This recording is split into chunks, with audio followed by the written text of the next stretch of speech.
Follow these steps to transfer all data from Android to iPhone. Use Move to iOS app, transferring everything including contacts, messages, photos, videos, apps, and more. Make sure both the devices are connected to same Wi-Fi and plugged into power. On Android, install Move to iOS from the Google Play Store. On iPhone, start Setup. Choose Move Data from Android. Open Move to iOS on Android. Tap Continue, agree to terms. On iPhone, a 6-digit code appears. Enter this code on Android. Select everything to transfer, contacts, photos, messages, apps, and etc. Tap Continue. Wait for transfer to complete. Once done, finish iPhone setup and check all data.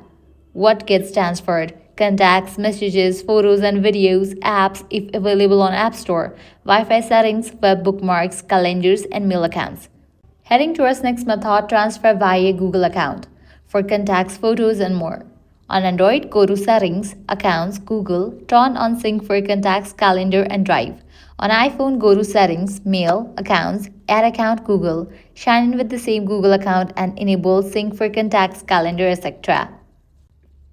So this way you are able to transfer all data from Android to iPhone. If this guide helped you out, don't forget to like, share and subscribe to our channel. Thanks for watching.